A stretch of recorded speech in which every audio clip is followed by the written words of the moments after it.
que nós vamos fazer aqui é configurar o Type ORM para funcionar na nossa aplicação. Vamos configurar as entidades, né, a criação das entidades ali com os decorators das colunas, tipo de coluna, nome de coluna.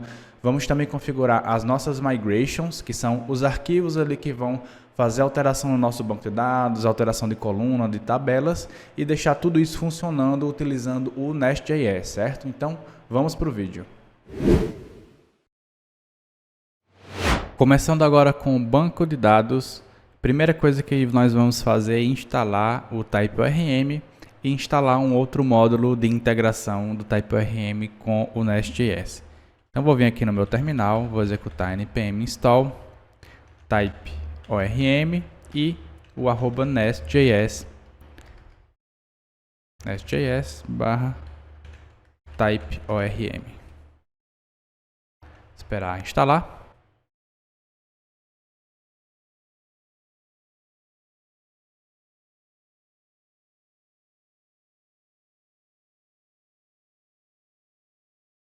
Para trabalhar com banco de dados localmente, existem duas opções. Ou você instala diretamente o PostgreSQL, que é o banco de dados que nós vamos utilizar aqui junto com o Type ORM, ou você pode também criar um Docker Compose, né, desse teu banco de dados e executar ele no Docker, que é a opção que a gente vai escolher aqui. Então eu vou criar um arquivo chamado Docker Compose.yaml e aqui a gente vai configurar o nosso banco de dados através do Docker.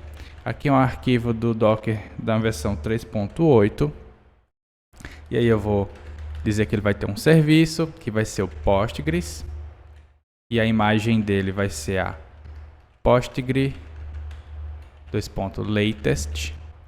Faltou só indentar aqui, beleza?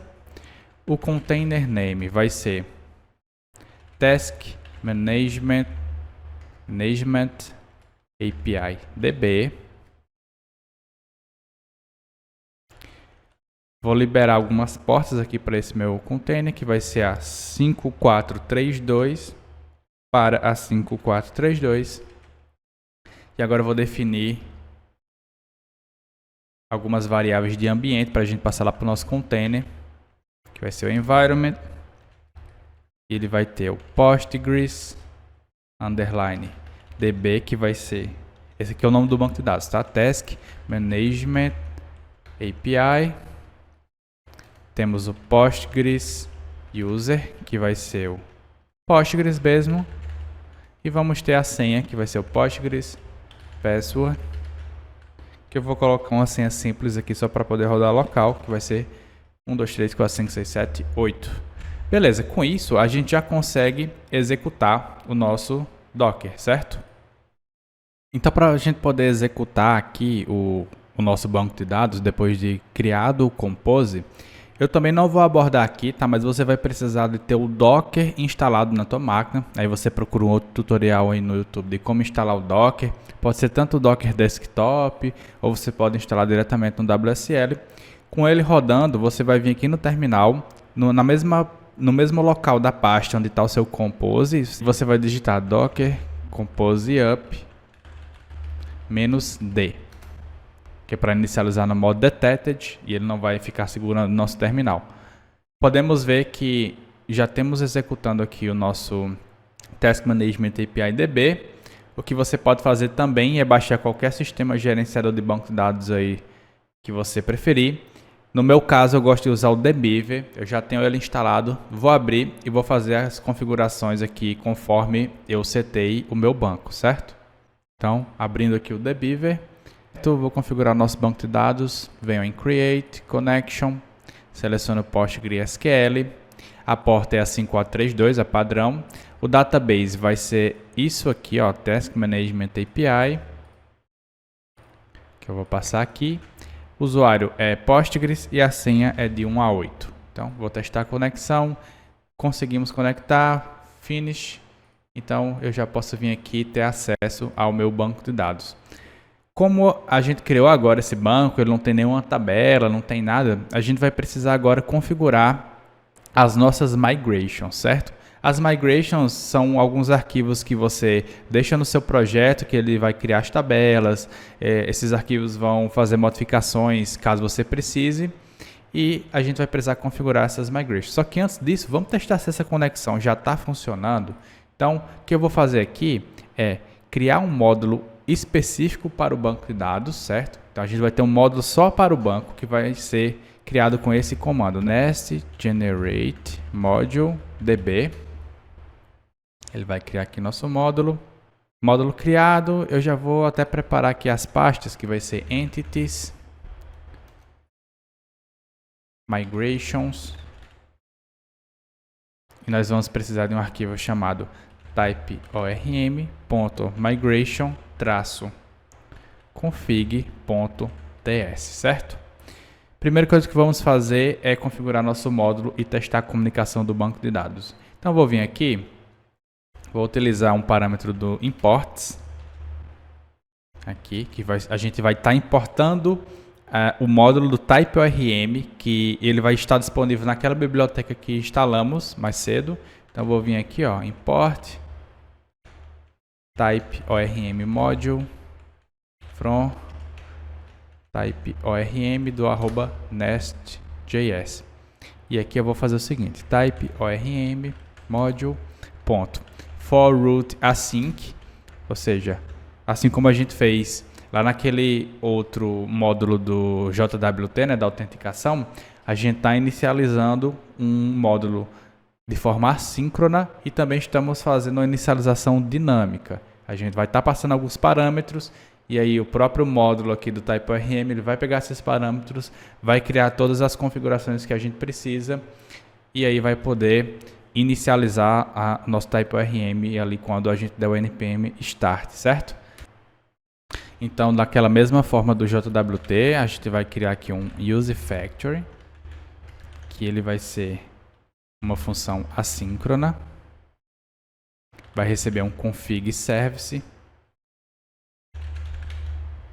do tipo config service, nós vamos importar, e aí ele vai retornar um objeto, que vai ser esse objeto aqui. Aí nós vamos precisar também configurar aqui a injeção do config service. Então eu vou vir aqui, dar uma vírgula depois desse parênteses, colocar o parâmetro inject e definir que o config service vai ser instanciado aqui na primeira posição. Só um outro detalhe também, caso a gente precisasse importar algum outro parâmetro aqui e você utilizasse a vírgula e passasse o outro parâmetro, o Nest.js ele vai respeitar a ordem que você passa aqui no inject. Então esse carinha aqui, que é o config service, ele vai estar sendo injetado como primeiro parâmetro. E se você tivesse passado um outro parâmetro aqui, ele iria ser injetado nessa outra posição, respectivamente. Só um detalhe aí do Nest.js.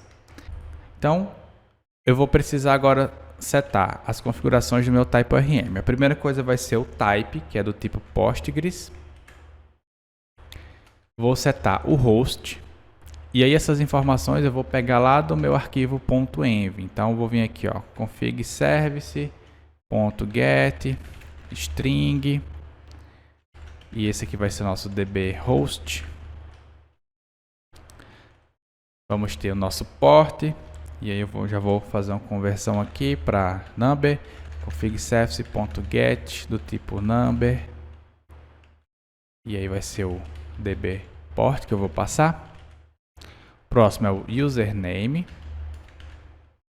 mesma coisa, config service.get do tipo string, vai ser db username, e aí a gente vai fazendo todos nesse padrão. Tudo que a gente vai puxar vai ser do nosso arquivo .env. Password é a mesma coisa, só reforçando, esse tipo de informação a gente não comita, tá? Não podemos comitar esse tipo de informação no nosso repositório, porque informação de banco de dados é uma informação sensível e você vai preferir que isso esteja no seu ambiente ao invés de ficar comitando no repositório em texto plano. Então eu vou passar aqui o db password.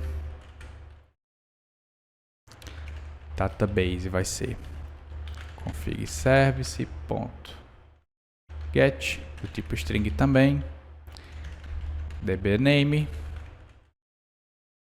E aqui agora eu vou passar minhas entidades que vão estar na pasta que eu criei. Então eu vou colocar aqui dirname, que é esse diretório que eu já estou, que meu arquivo de módulo está, né?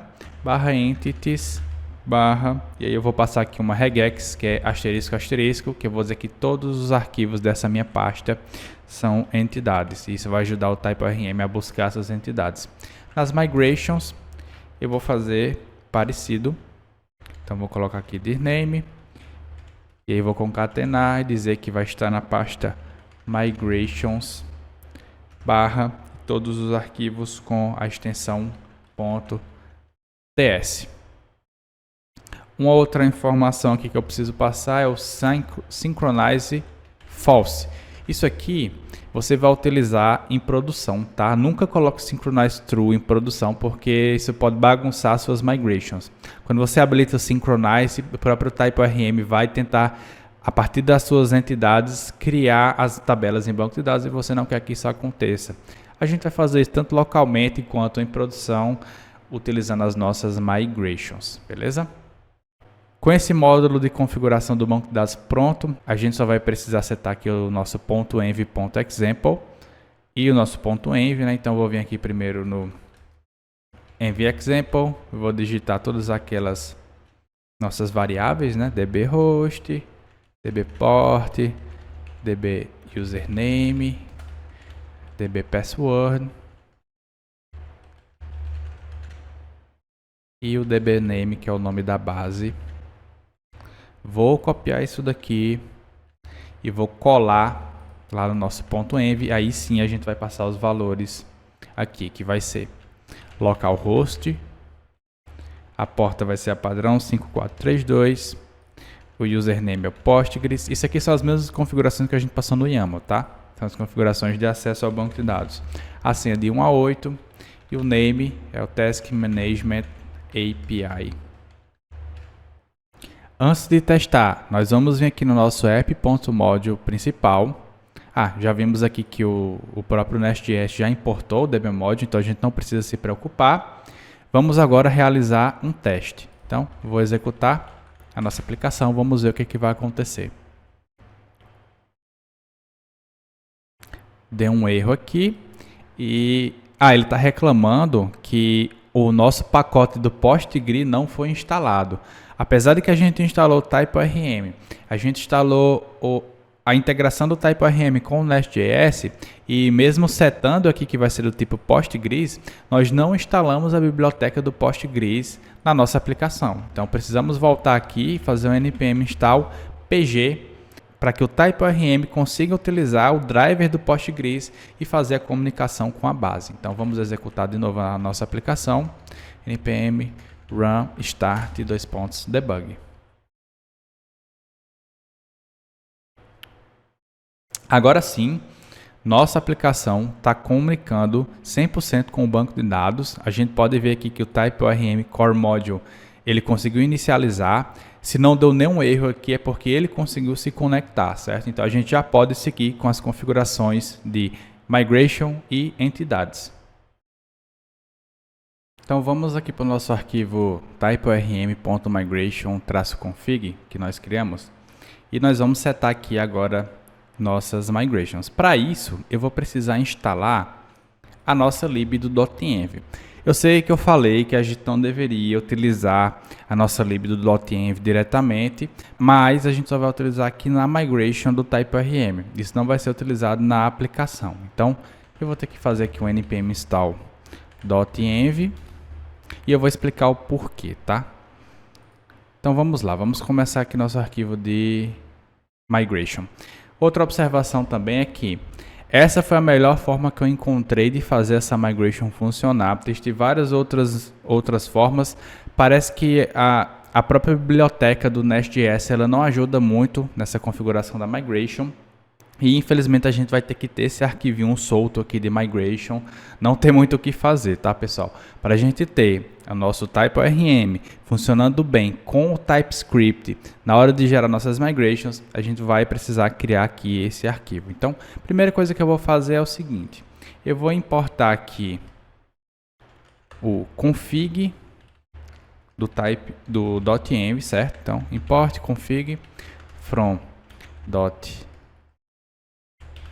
.env. E aí eu vou já executar esse config aqui para que as nossas variáveis de ambiente estejam disponíveis nesse arquivo. E aí eu vou precisar criar um novo config service aqui do nosso Nest, que eu vou importar do config, lá do Nest.js config. E aí vou criar nosso data source options. Vai ser data source options, que vai ser do tipo data source options, e isso aqui eu vou importar lá do type.orm, certo? Então vou vir aqui, import data source from type.orm, e aí eu vou instanciar um objeto aqui, tá? É data source options, pronto. E eu vou instanciar um objeto, e aí vai ser bem parecido as configurações. Eu vou até copiar aqui para não ficar tão maçante a digitação, mas o que a gente vai precisar aqui vai ser o type, host, port, username, password, database, entidades. Nesse caso aqui, pessoal, a gente não vai poder passar as entidades dessa forma aqui, ó. Nós vamos ter que importar diretamente, certo? Então, como eu não criei ainda, não vou importar agora, mas assim que eu criar as entidades, eu vou voltar aqui e reimportá-las, certo? E aqui eu vou fazer um export, default, new, data, source, que eu vou importar também do type.orm, passando o nosso data source options. Beleza? Agora a gente já consegue executar o nosso comando do type.orm para criar migration, para executar a migration, e o type.orm vai conseguir identificar onde esses arquivos de migration estão localizados. Para facilitar e a gente não ter que estar lembrando toda hora qual que é o comando, eu posso vir aqui no meu arquivo do package.json, vou aqui no meu scripts e eu vou criar alguns scripts aqui para facilitar a gente a fazer essas migration. Então vou ter aqui o migration create, vou ter o migration run, migration 2.run, opa,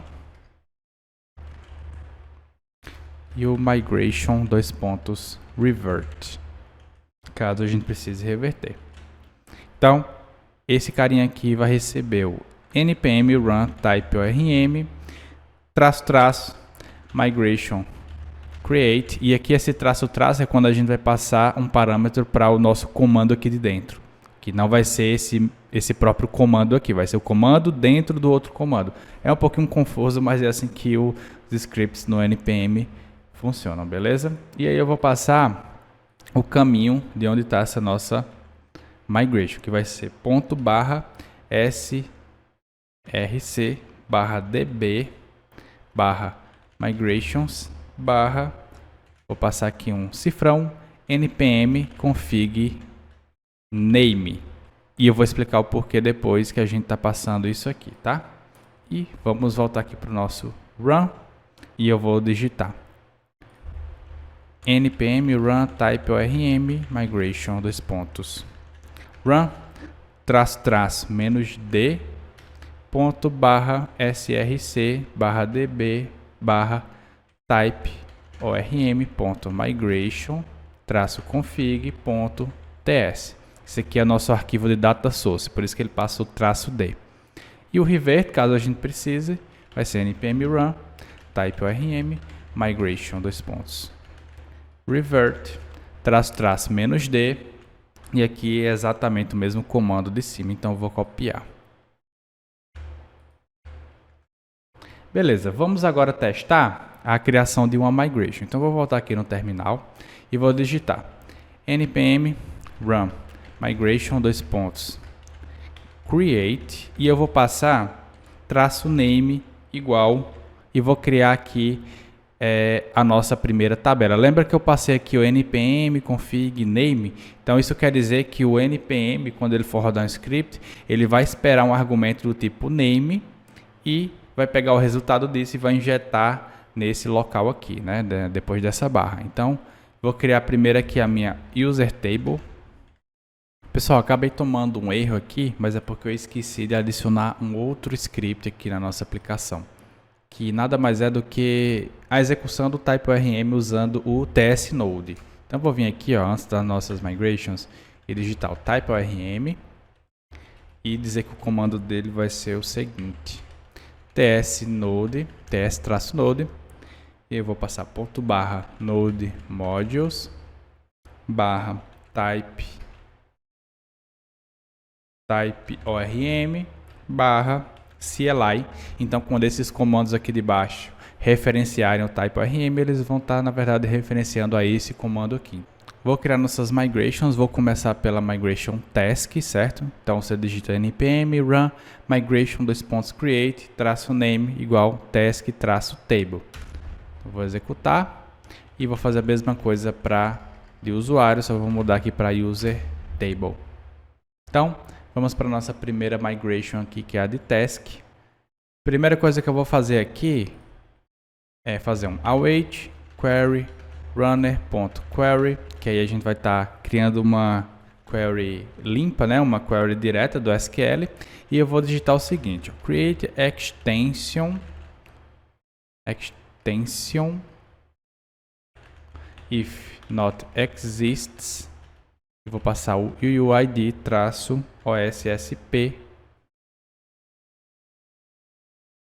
ponto e vírgula.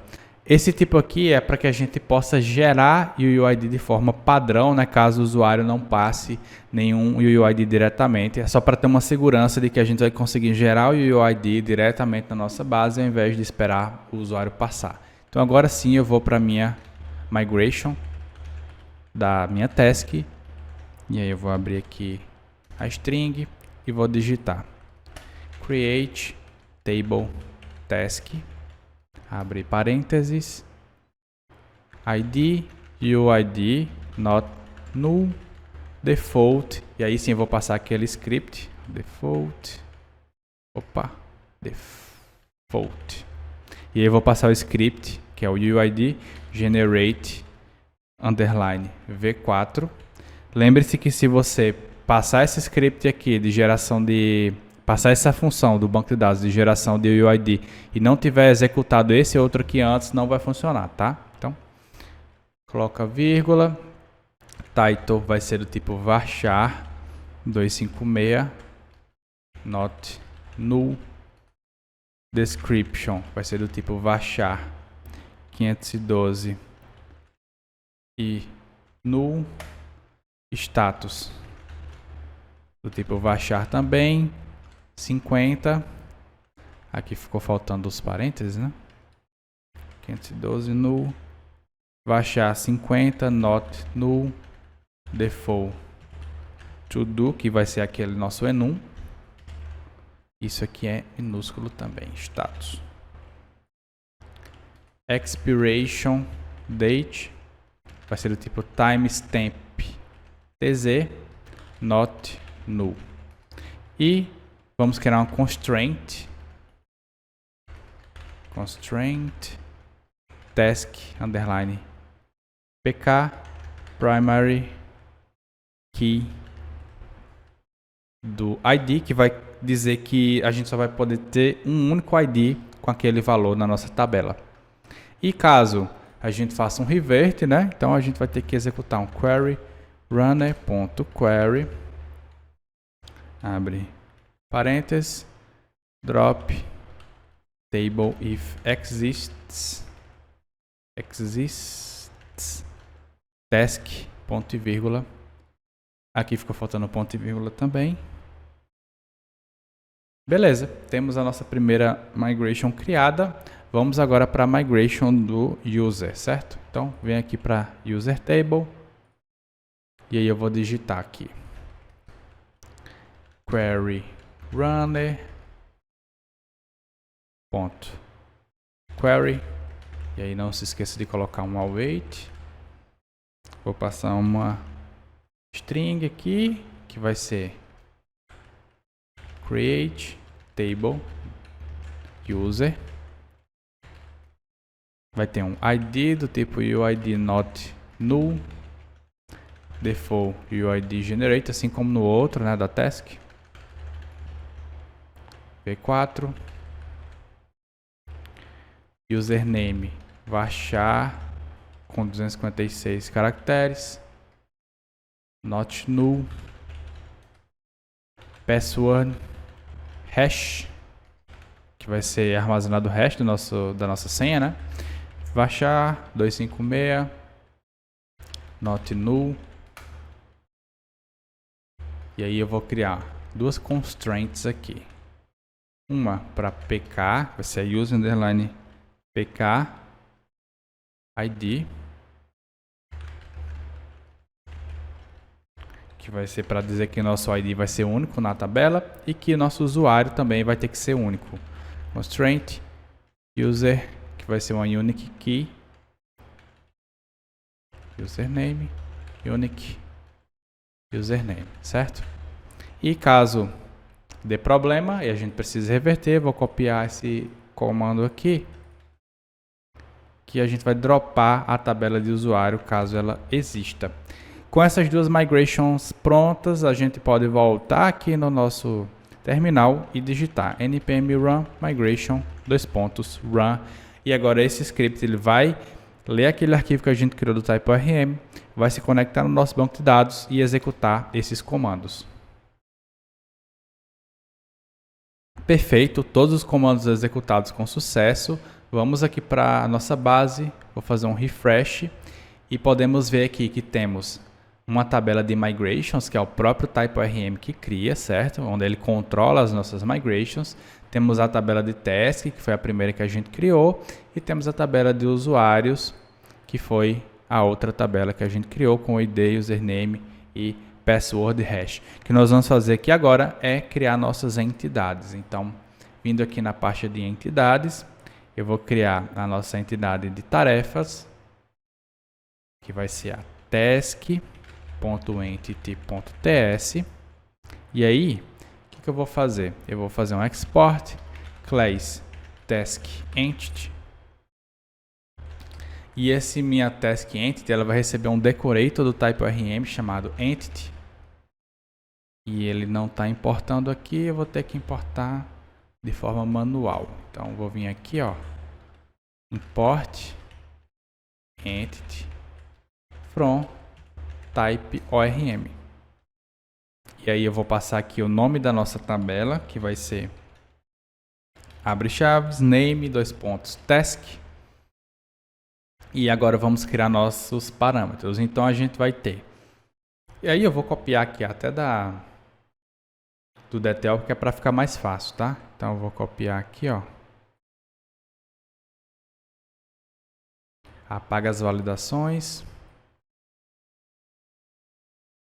Beleza. Nosso ID vai ser um primary generated column, que eu vou importar isso aqui também do type ORM. E eu vou passar que vai ser do tipo UUID. Nosso title vai ter um @column, que eu também vou importar do type ORM. E ele vai receber um type, que vai ser varchar, assim como a gente definiu na nossa tabela. A mesma coisa para a description e para o status, certo? E o expiration date, eu vou passar também um column, mas vai ser do type time stamp tz. E o name, já como você pode ver aqui que a gente está usando um camel case, certo? Que é o expiration e o date com D maiúsculo. Lá na nossa tabela a gente está usando um snake case, né? Que é o expiration date separado por uma underline. Então a gente vai passar aqui nosso parâmetro name e vamos passar que o nome da tabela vai ser expiration date. Vamos agora criar a nossa entidade de usuário, user.entity.ts, e aí vai ser a mesma coisa. Vou até copiar aqui para facilitar também. Na de usuário a gente vai ter o nome da tabela vai ser user.entity, aqui vai ser user, aqui não muda. Vamos ter o username, que vai ser do type varchar, e vamos ter um password hash, que a única coisa que muda é que eu vou passar aqui o nome dele, já que ele também está como snake case no banco, vai ser password hash. Vou apagar essas outras colunas. Opa, apaguei demais.